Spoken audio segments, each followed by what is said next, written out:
آ گیا پیارا رمضان۔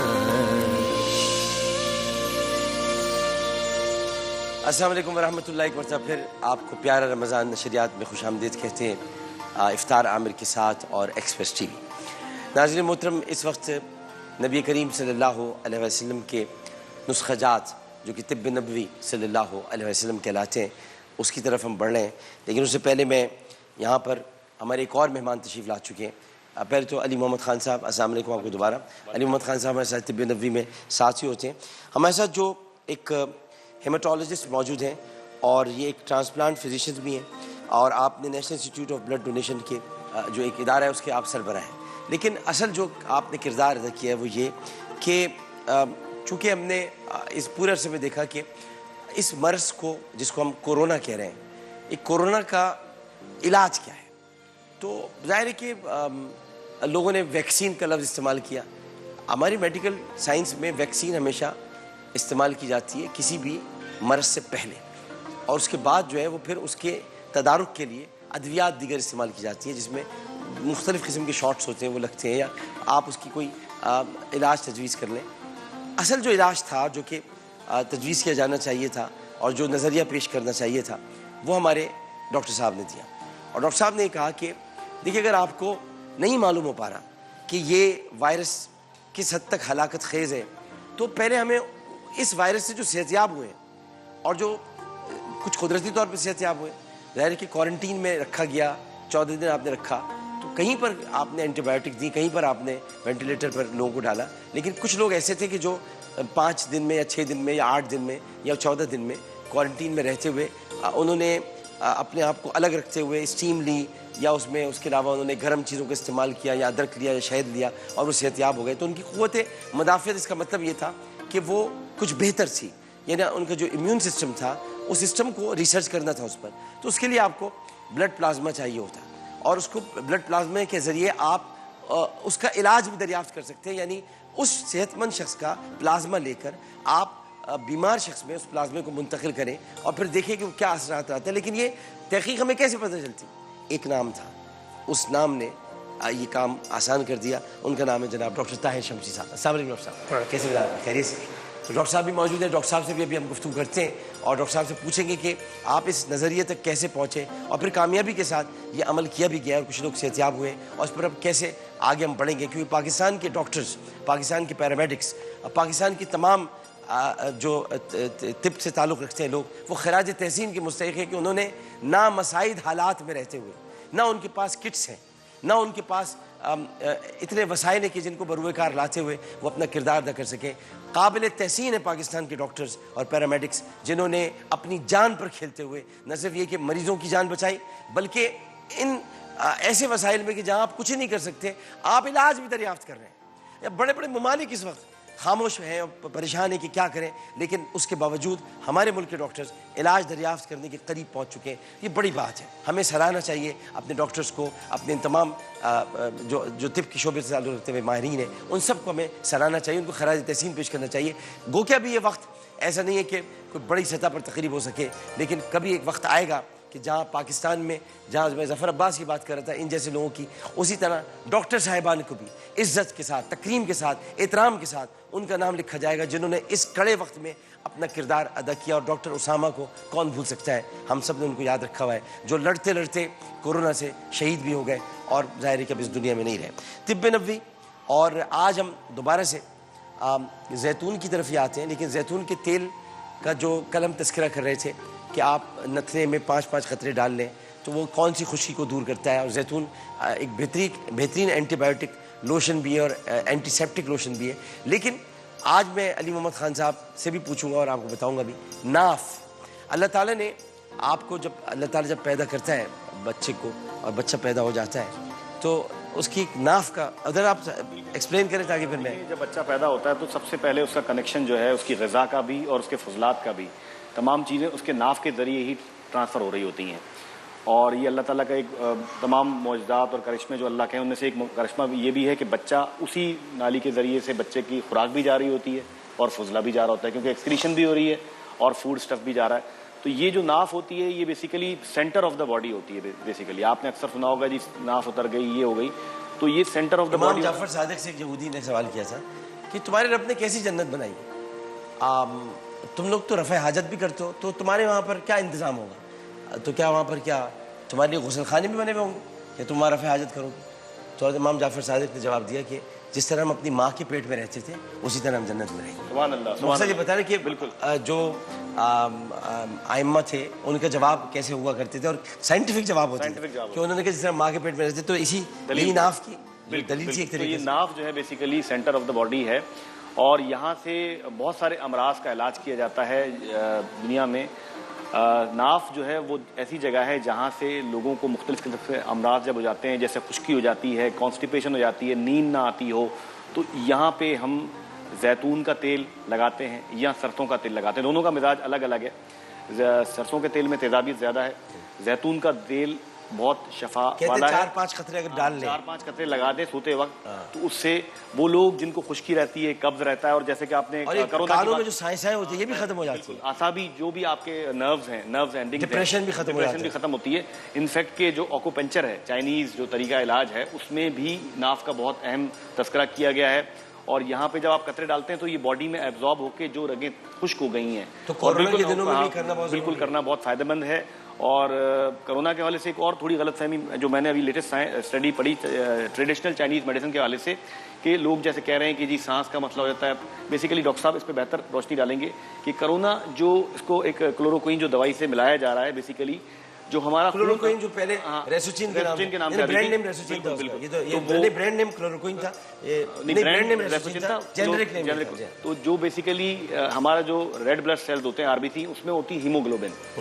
ہیموگلوبن کے ساتھ آکسیجن بائنڈ کرتا ہے. یہ جو وائرس ہے بیسیکلی یہ جا کے ہیم کے اوپر افیکٹ کر کے آکسیجن مطلب اس کے ساتھ جو کیری ہو رہی ہوتی ہے، بائنڈ ہو رہی تھی، اس کیپیبلٹی کو ختم کر دیتا ہے، جس کی وجہ سے سانس گھٹنا شروع ہو جاتی ہے.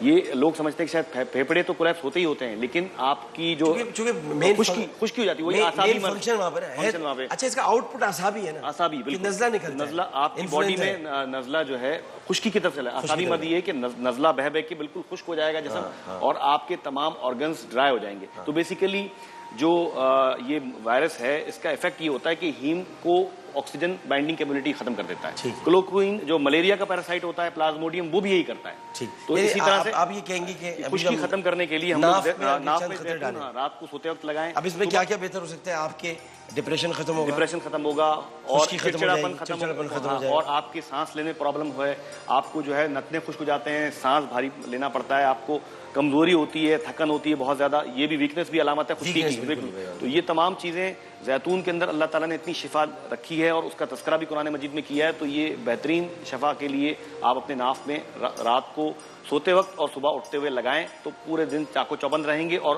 کرونا سے بھی محفوظ رہیں گے آپ. اب آپ یہ دیکھیے کہ ایک چھوٹی سی بات میں اور سمجھانا چاہتا ہوں آپ کو کہ آپ یہ دیکھیے کہ ہم قریب بھی کھڑے ہو سکتے ہیں لیکن ہم ایک سوشل ڈسٹینسنگ کا خیال رکھیں. بالکل. اب پوری کوشش کرتے ہیں. کبھی آپ کو ایک نعت خواہ ہمارے بھائی تھے، جذبات سے اٹھ کر بردر میں آ کے بیٹھ گئے تھے پرسوں، میں نے ان کو پھر سمجھایا. اس میں سمجھانے کا طریقہ کیا ہوتا ہے؟ یہ نہیں کہ آپ ذرا دور رہیں، آپ یہ کہ بھائی آپ مجھ سے دور رہیں، ہو سکتا ہے میں کیری کر رہا ہوں. تو دوسرا آدمی یہ نہیں سوچے گا کہ خدا نخواستہ اسے آپ کہہ رہے ہیں کہ وہ کوئی اچھوت ہے یا وہ بیمار ہے. آپ کہ میں بیمار ہو سکتا ہے، میری وجہ سے آپ کو تکلیف نہ ہو جائے، میری وجہ سے آپ کو کوئی بیماری نہ ہو جائے. تو سوشل ڈسٹینسنگ بھی انتہائی ضروری ہے اور اس کے لیے ہم کر رہے ہیں. آپ اپنے گھروں پہ کریں، آپ علاقوں میں کریں، آپ محلوں میں کریں، آپ اپنے اسٹورز وغیرہ میں جا کام کریں، وہاں کریں. یہ بڑا ضروری ہے اس وقت. اگر آپ سوشل ڈسٹینسنگ نہیں رکھیں گے تو یہ ایئر بورن ہے، یہ آپ پر حملہ کر سکتا ہے. بالکل ڈاکٹر صاحب آپ نے صحیح کہا. ایکچولی ہر آدمی کی مدافعتی نظام جو ہے WBCs جو ہیں اس کے اندر مونوسائٹ، نیوٹروفلز وغیرہ الگ الگ ہوتے ہیں. ہو سکتا ہے آپ کا مضبوط ہو، آپ کے اندر ہو کہ آپ محفوظ ہوں، یا میرے اندر ہے، میرے اندر محفوظ ہے. دوسرا بندہ ویک ہو، اس کا امیون کمپرومائزڈ ہو، وہ لگ جائے اس کو. آپ کیریئر کے طور پہ کام کر رہے ہیں، آپ اس پر فوکس کریں. بالکل. سوشل ڈسٹینسنگ کا خیال رکھیں. ہم یہاں پر رکھتے ہیں، ہمارا سیٹ کوئی بہت بڑا نہیں ہے، چھوٹا سا سیٹ ہے، لیکن ہم کوشش کرتے ہیں کہ یہاں پر ہم سوشل ڈسٹینسنگ کا خیال رکھیں. آپ بھی رکھیے، بہت ضروری ہے. اور میں اب دوبارہ چلوں گا ظفر بھائی کی طرف اور ڈاکٹر صاحب کی طرف، لیکن پہلے میں چونکہ اب ظفر بھائی سے بھی ابتدا کروں گا اور ان سے پوچھوں گا کہ گزشتہ دنوں ان کے راشن تقسیم کرنے کے دوران کچھ لوگوں نے ان پر حملہ بھی کیا. یعنی یہاں پر یہ ہوتا ہے کہ آپ اچھا کام کر رہے ہو تو پتہ نہیں لوگوں کو کیوں برا لگتا ہے، کیوں تکلیف ہوتی ہے. اب بھائی اگر تم نہیں کر پا رہے ہو تو جو کر رہے ہو اس کو تو کرنے دو، اس کو تو کام کرنے دو. لیکن نہیں، بس ہمیں کچھ نہ کچھ کرنا ہے، حالانکہ اتنی تکلیف میں ہمارے دن گزر رہے ہیں, کورونا نے ہمیں کہاں لا کھڑا کیا ہے, لیکن ہم آنکھیں کھولنے کو تیار نہیں ہیں. آج بھی ہمارے دل میں سازش موجود ہے, آج بھی ہمارے دل میں کہیں نہ کہیں نفرت موجود ہے, یا کہیں نہ کہیں ہم کسی کو گرانا چاہتے ہیں. یہ مت کرو یار, اس سے کوئی فائدہ نہیں ہے. مجھے ذرا ان سے پوچھنا ہے کہ اس کے بعد کیا ہوا تھا, اور ڈاکٹر صاحب موجود ہیں, ان سے پوچھوں گا, لیکن پہلے ایک وقفے کے بعد حاضر ہوتے ہیں. السلام علیکم ورحمۃ اللہ. پھر آ گیا پیارا رمضان.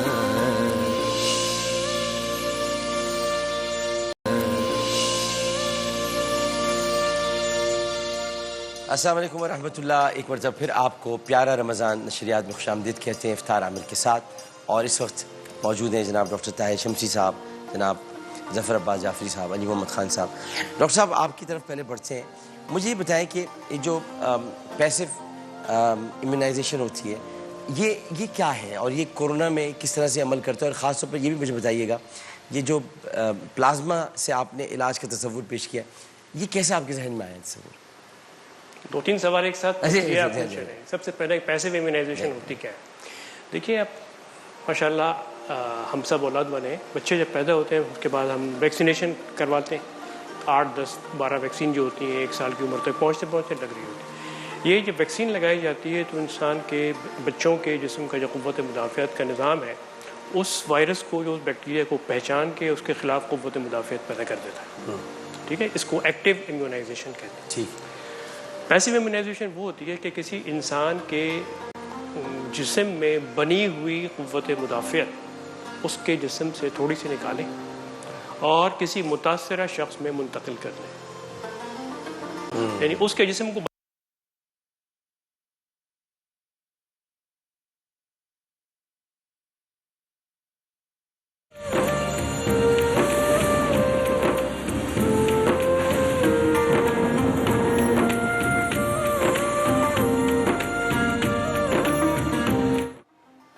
اس سے پہلے جتنی بھی انفلوئنزا کی ایپیڈیمکس آتی رہی ہیں دنیا میں, اس وقت وقتاً فوقتاً اس طریقہ کار کو استعمال کیا جاتا رہا ہے.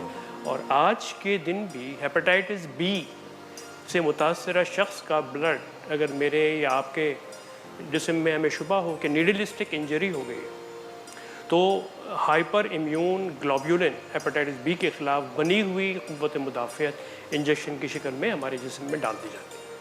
اب اس پینڈیمک کی صورت میں ہمارے پاس اتنا وقت نہیں ہے کہ ہم ہائپر ایمیون گلوبولن کو پیوریفائی کریں, اس کی مینوفیکچرنگ لائسنس لیں, اس کی اینیمل اسٹڈیز کریں, کلینکل ٹرائلز کریں, اور 1.5 سال کے بعد جا کے ایمیونو گلوبولن اس کو استعمال کرنے کے قابل ہو.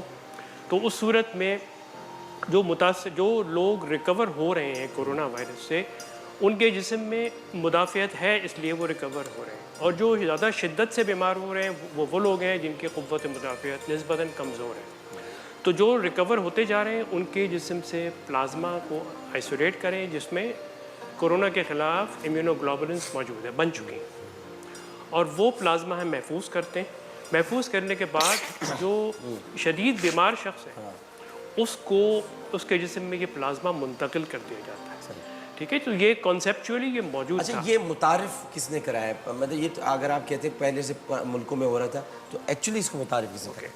یہ 1890 میں تو مجھے یاد نہیں کہ کون صاحب تھے جنہوں نے کرایا, لیکن یہ 10 سال پہلے ایبولا کی ایپیڈیمک آئی, انفلوئنزا کی ایپیڈیمک آئی, سوائن فلو کی ایپیڈیمک آئی, تو یہ WHO نے اس کو مختلف اوقات میں ریکمینڈ کیا کہ اس کو طریقے کو استعمال کر لینا چاہیے.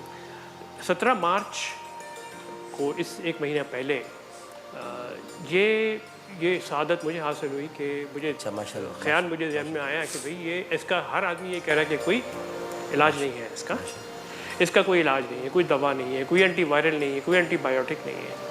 تو لوگ ریکور تو ہو رہے ہیں, ان کے جسم میں جو امیونو گلوبولن بن رہی ہے, IgG بن رہی ہے, وہ IgG کو استعمال کر کے اور لوگوں کو ٹھیک کیا جا سکتا ہے. پھر میں نے چائنا میں دیکھا کہ چائنا کے لوگوں نے کیا کیا.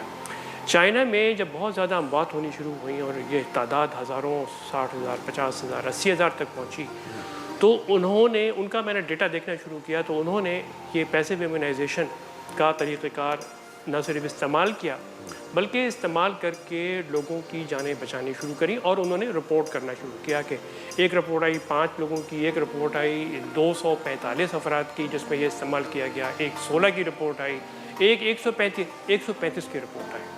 تو اس کو ذہن میں رکھتے ہوئے کہ جب چائنا والے کر سکتے ہیں تو وائی ناٹ وی، ہم کیوں نہیں کر سکتے؟ ہم کیوں نہیں کر سکتے؟ اچھا، یہ 17 تاریخ کو میری یہ گفتگو ہوئی ہے دوستوں کے ساتھ، پھر میڈیا میں پک کیا گیا، میڈیا میں ایک صاحب نے ایک پروگرام کیا اس کے اوپر۔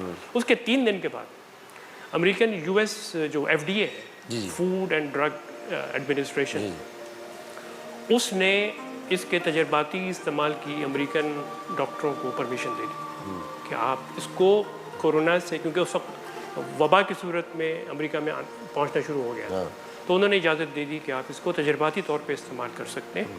یہ اسٹینڈرڈ آف کیئر نہیں ہے، لیکن ابھی تجربہ لیکن آپ اور جس مریض کو استعمال کریں اس کی ساری تفصیل ایف ڈی اے کے ساتھ آپ شیئر کرتے رہیے۔ یہی کچھ سامنے رکھتے ہوئے میں نے drug regulatory authority of Pakistan ان کو اپروچ کیا، جو پروونشل گورنمنٹس ہیں ان کو اپروچ کیا کہ دیکھو بھئی یہ طریقہ ہے، ابھی ہمارے ملک میں بہت تیزی کے ساتھ آنا شروع ہو جائے گا اگلے مہینہ 1.5 مہینے کے بعد، اور ہماری جو ہیلتھ کیئر سسٹم ہے اس کا بوجھ برداشت نہیں کر سکے گا۔ ہمارے انٹینسو کیئر یونٹس لمیٹڈ ہیں، وینٹیلیٹرز ہیں نہیں ہمارے پاس، اور جو انٹینسو کیئر کے اسپیشلسٹ ہیں ان کی تعداد گنی چنی ہے۔ تو ہم پوری کوشش کر کے اگر ہم پیسو امیونائزیشن کو اپنے ملک میں اسٹیبلش کر لیتے ہیں تو اس کا سب سے بڑا فائدہ یہ ہوگا کہ ہم بہت بڑی تعداد کو وینٹیلیٹرز پہ جانے سے روک سکتے ہیں۔ تو اب یہ بتائیں مجھے کہ آپ کی طرف آؤں گا بھی میں، تاکہ آپ سے سوال میں پہلے سے آپ کے لیے چھوڑے جا رہا ہوں کہ ایک پلازما نکالنے پہ اخراجات کیا آتے ہیں اور اس کا طریقہ کار کیا ہوتا ہے؟ یہ مجھے بتائیں ظفر بھائی کہ اس دوران آپ پر حملہ بھی ہوا، ایک طریقے سے آپ کے جے ڈی سی میں لوگ داخل ہو گئے، وہاں پر آپ پر الزام لگانے لگے جی آپ نے پیسے لے لیے، آپ نے کیا واقعہ ہوا تھا، کیا تھا یہ؟ میں تو تھا نہیں گیا ہوا تھا، وہ جو کٹ ہوتی ہے وہ ڈسٹریبیوٹ کر رہے تھے مختلف جگہوں پہ کہ جو لوگ میتوں کو نہلاتے ہیں ان کو پرابلم تھی، کٹیں چاہیے تھی، وہ بھی ہم ڈسٹریبیوٹ کر رہے تھے، جس طرح اسپتالوں میں ڈاکٹروں کو دے رہے تھے کٹیں۔ تو واٹر پروف کٹس تھیں، وہ تو خبر ملی کہ کچھ لڑکے آئے ہیں، ان کے ساتھ کچھ لوگ ہیں اور آ کے بول رہے ہیں کہ جی آپ نے جو گورنمنٹ سے 5 کروڑ روپے لیے ہیں وہ ہم کو دیں، وہ ہمارا حق ہے۔ ہم نے تو 1 روپیہ بھی آج تک لیا ہی نہیں گورنمنٹ۔ 5 کروڑ روپے آپ نے لیے؟ ہاں، وہ ہمیں دیں، ہمارا حق ہے۔ آپ تو سکھر میں واپس کر کے آ گئے تھے پیسے جو آپ کو دیے گئے؟ وہ ہم نے سکھر کے میئر کو دے دیے تھے کہ آپ 30 لاکھ روپے دیے تھے۔ ہاں 3 ملین تھے، میں نے کہا آپ خود اس کا راشن بانٹیں، اور کیونکہ لوڈ بہت زیادہ ہے تو انہوں نے پھر ایک ہی رات میں 1.5 کروڑ روپے کر کے اور بانٹا، اور وہ سلسلہ وہاں پر بھی جاری ہے۔ تو بس یہی ان کی غلط فہمی تھی۔ پھر ان کے بڑوں سے میں نے شکایت کی، انہوں نے پھر ان سے چھان پھٹک کی، اور پھر اگلے دن آئے، انہوں نے آ کے ایکسکیوز کی، تو ہم نے پھر کوئی قانونی کارروائی نہیں کی۔ مشکلات تو ہیں۔ اچھا، ابھی آپ گراؤنڈ پر ہیں، آپ یہ دیکھ رہے ہیں کہ سچویشن آپ کی نگاہوں کے سامنے، کیا لگتا ہے آپ کو کہ یہ کس حد تک خوفناک ہو سکتی ہے صورتحال؟ یعنی ابھی جو ہے، ابھی تو لوگ کسی نہ کسی طرح برداشت کیے بیٹھے ہیں، لیکن لوگوں کی قوت برداشت کیا آپ کو لگتا ہے کہ جواب دی جائے گی؟ دیکھیں مسئلہ یہ، اس مسلمانوں کے جو بڑے تہوار ہیں اس میں مذہبی تہوار، اس میں عید، رمضان اور رمضان کی عبادتیں ہیں، نماز، روزہ، تراویح، سحری، افطاری، یہ سب چیزیں لوگ بڑے اہتمام کے ساتھ کرتے ہیں۔ جس طرح لوگ جمعے کی نماز پڑھنے جاتے ہیں بڑے اچھے کپڑے پہن کے، خوشبو لگا کے، یہ ساری چیزیں ان تمام افراد کے ہیں جن کے گھر میں پیسہ نہیں ہے، جو دہاڑی نہیں لگا پا رہے، جو آفس نہیں جا رہے، کیونکہ میں جس شہر میں رہتا ہوں یہاں سرکاری نوکری کا کانسیپٹ نہیں ہے۔ یہاں پر یا تو آپ پرائیویٹ نوکری کریں گے، یا ٹھیلا لگائیں گے، یا دکان کھولیں گے، یا گاڑی چلائیں گے، یا فوڈ سپلائی کریں گے۔ کراچی کا 80% گریجویٹ لڑکا فوڈ سپلائی کر رہا ہے بائکوں پہ، کیونکہ اس کے لیے کوئی روزگار ہی نہیں، کیا کرے؟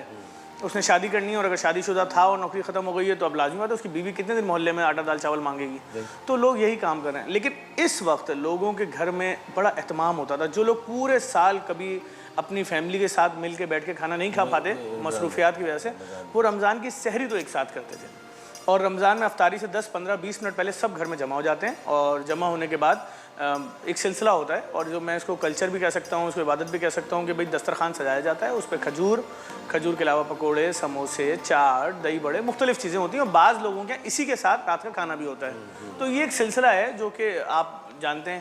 لیکن آج جو پوزیشن آئی ہے، نہ کھجور، نہ پکوڑے، سموسے، کچھ بھی نہیں ہے، تو کوئی انسان بھوک کو تو سہے گا، اس کے دماغ میں بار بار یہ بات آئے گی کہ یہ میری حالت کیسے ہو گئی، مجھے کوئی سپورٹ کیوں نہیں کر رہا۔ اور جو آپ کرتے تھے صرف پورے پاکستان میں، جو مجھے یاد پڑتا ہے، آپ کے علاوہ کوئی سحری اور افطاری کا اہتمام نہیں کرتے تھا؟ افطاری تو لاکھوں لوگ کرتے تھے، سحری کوئی نہیں کرتا۔ تو یہ اب یہ جو ختم کر دیا، اس کا کیا ہوگا؟ میں نے حکومتی نمائندوں سے بات چیت کی ہے اور میں ان کو بار بار یہ بات بول رہا ہوں, ان کو سمجھا بھی رہا ہوں کہ دیکھیں ہم جو کھانا جیسے پہلی رمضان کو ہم نے کیا, ہم نے ساری سحری تیار کی, ان کو ڈبوں میں پیک کیا. جیسے اگر 6 روٹی رکھی ہے اس کے اوپر ہم نے تکہ کیا تھا اس دن, تو ہم نے 8-10 تکے کے پیس رکھے, فوائل میں پیک کیا, گٹھا بنائی اور راشن کے ساتھ ہر گھر پہ دے دیا. اور رات 10 ساڑھے 10 بجے وہ جگہ ہم نے خالی کر دی کہ بھائی آپ جب سحری کریں گے تو اگر آپ کے گھر میں کچھ بھی نہیں ہے تو یہ اتنی سحری تو ہے کہ آپ وہ درد بھول جاؤ گے کہ میں نے کوئی اچھی چیز نہیں کھائی, یا میں کھجلا پھینی نہیں خرید سکا, میں اپنے بچوں کے لیے دودھ نہیں لا سکا. دودھ کیسے لائے گا؟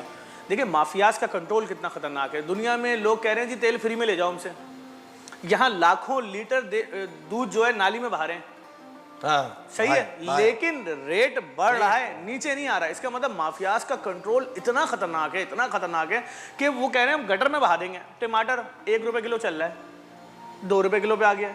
مافیاز اس کو لے کر جائیں نا 250 روپے کلو پہ. مافیاز کا انٹرسٹ نہیں ہے, وہ کسان برباد ہو جائے, کچھ بھی ہو جائے, اس کا کوئی انٹرسٹ نہیں ہے.